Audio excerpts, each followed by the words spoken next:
श्री कृष्ण गोविंद हरे मुरारी, हे नाथ नारायण वासुदेवाय।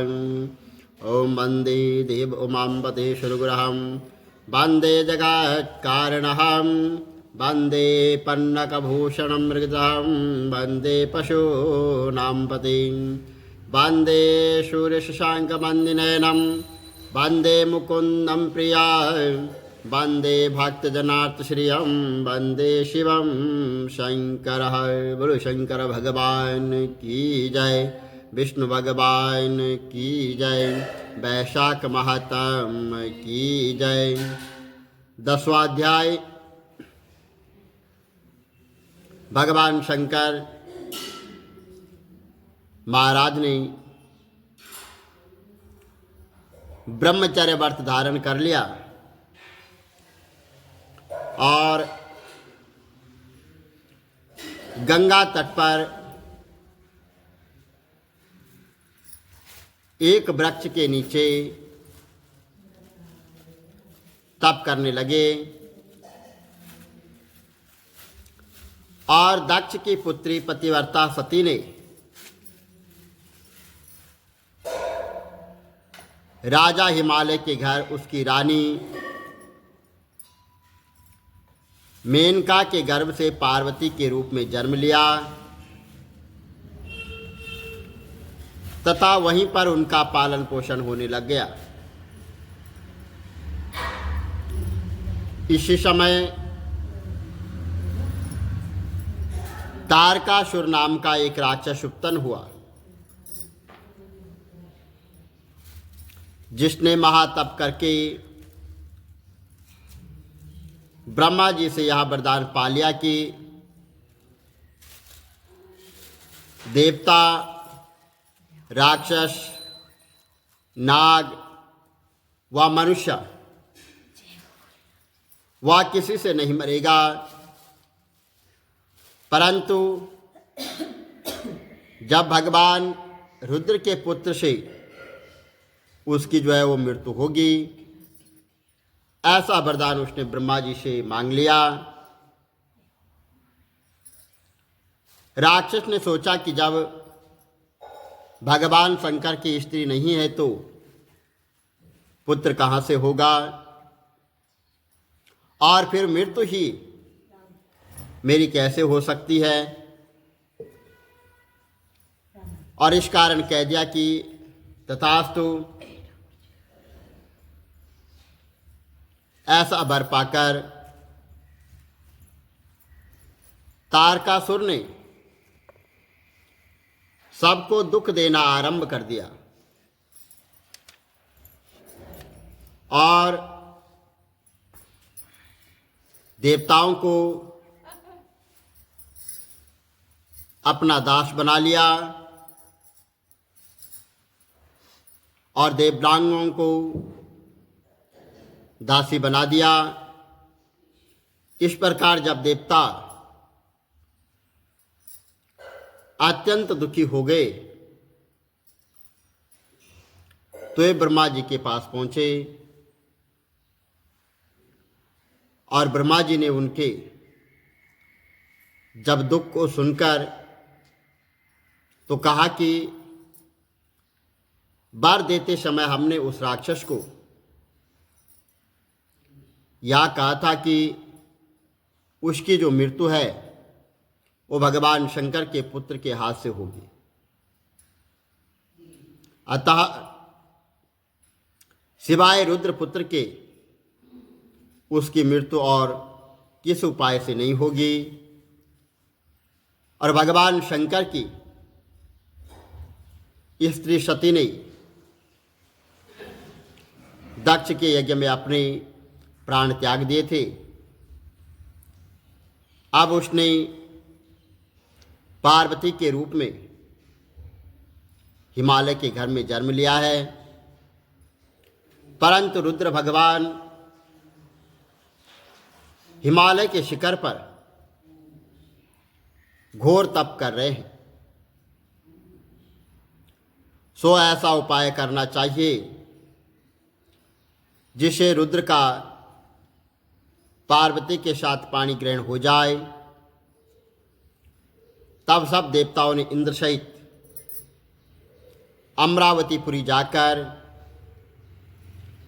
गुरु बृहस्पति जी से सलाह ली और फिर इंद्र ने अपने कार्य की सिद्धि के लिए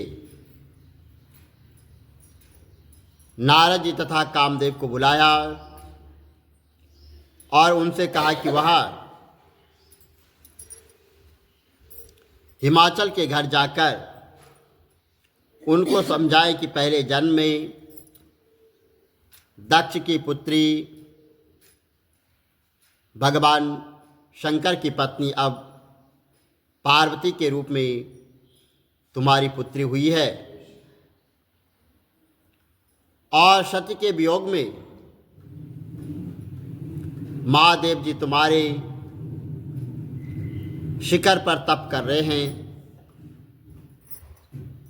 इसलिए तुम अपनी कन्या का विवाह उनसे कर दो, जिससे वहाँ जाकर उनकी सेवा वो कर सके और वही उसके पति होंगे। इंद्र की आज्ञा पाकर नारद जी को जैसा समझाया था वैसे ही करने के लिए वो चले गए और फिर इंद्र ने कामदेव को बुलाया कि सब देवताओं के हित के लिए तुम बसंत ऋतु के सही तपोवन में, जहाँ पर भगवान रुद्र तपस्या कर रहे हैं, जाओ और वहाँ पर बसंत का विस्तार करो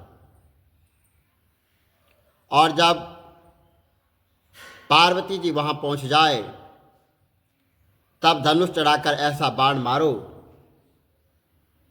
कि भगवान शंकर मोहित हो जाए और उनका संगम होने पर सब कार्य अवश्य पूरे हो जाएंगे।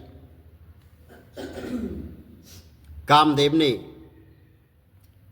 ऐसी आज्ञा पाकर अपनी पत्नी को साथ लेकर तपोवन के वसंत ऋतु का प्रसार किया।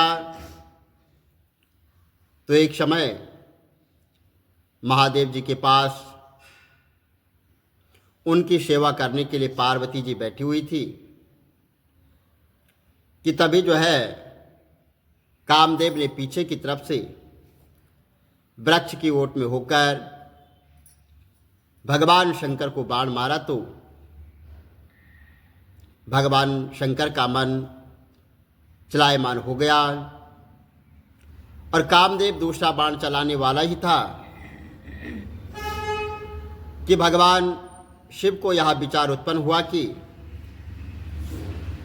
उनके मन को चंचल होने का कारण क्या है। और जब उन्होंने चारों तरफ देखा तो कामदेव दिखाई दिया। तब भगवान शंकर ने क्रोध से अपने मस्तक से अपना तीसरा नेत्र खोला तो उससे ऐसी अग्नि उत्पन्न हुई जिससे सारा संसार भयभीत हो गया और उस अग्नि से धनुष सहित कामदेव वहां पर भस्म हो गए। बसंत और रति भी भयभीत होकर वहां से भाग गए तथा पार्वती जी भी एक और डर कर दूर जा खड़ी हुई। तब स्त्री की निकटता दूर करने के लिए महादेव जी भी अंतर्ध्यान हो गए और हित के सिद्ध करने वाले देवताओं का कार्य सफल न हुआ, किंतु उल्टा अनर्थ हुआ। जो कोई साधुओं से दुष्टता करता है उसके साथ ऐसा ही होता है। इसी प्रकार वह इच्छुक वंश का राजा भी साधुओं को अप्रिय था, क्योंकि वह भली भांति साधुओं की सेवा नहीं करता था।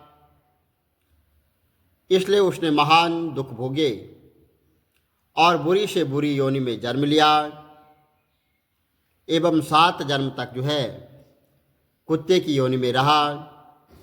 इस प्रकार कामदेव ने भगवान शंकर का अप्रिय करने का दुख उठाया। बोलो शंकर भगवान की जय, विष्णु भगवान की जय।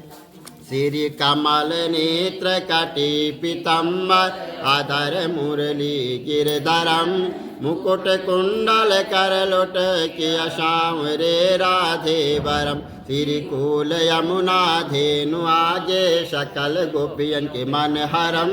पीत वस्त्र गरुड़ वाहन चरण शुक नित सागरम।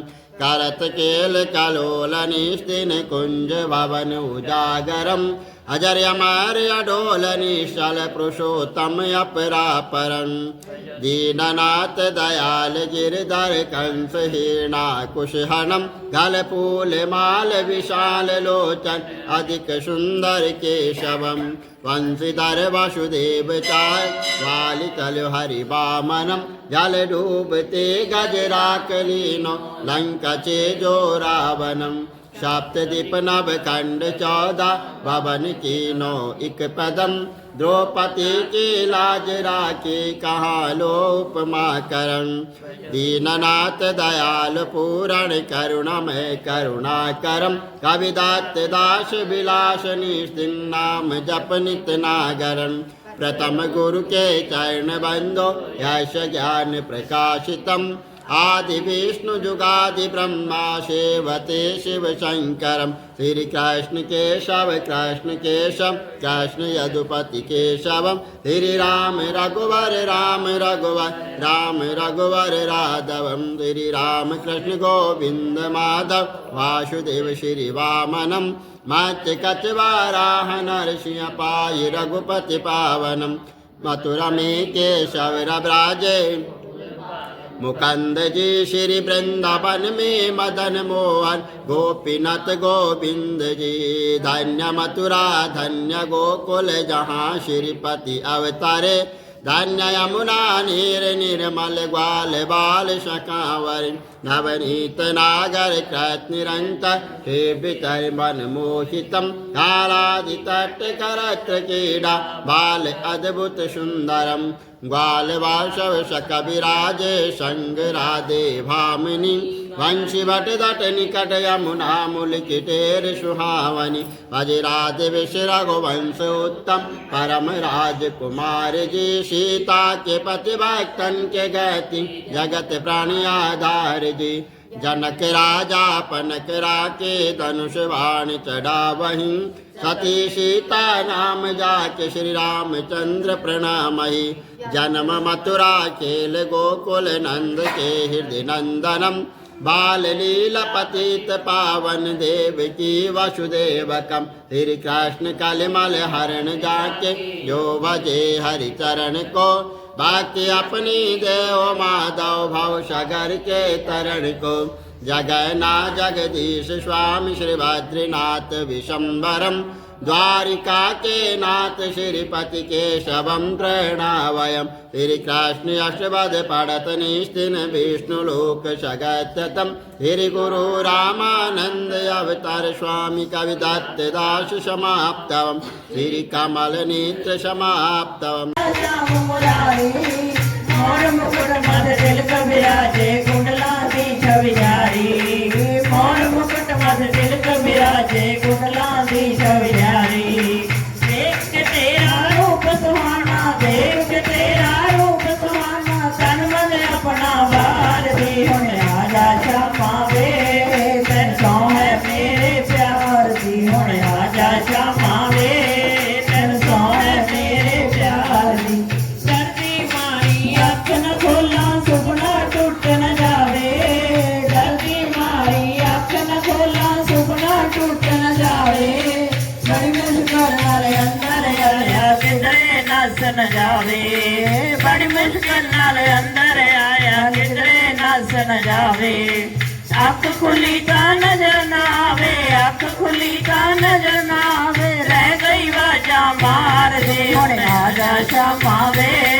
तन सौ है मेरे प्यार दी हुण आजा श्यामा वे। तन सौ है मेरे प्यार दी।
ਵੇ ਤੈਨੂੰ ਸੋਹਣੇ ਮੇਰੇ ਪਿਆਰ ਦੀ ਤੂੰ ਕੀ ਜਾਣੇ ਕਿਵੇਂ ਗੁਜ਼ਾਰਾਂ ਤੂੰ ਕੀ ਜਾਣੇ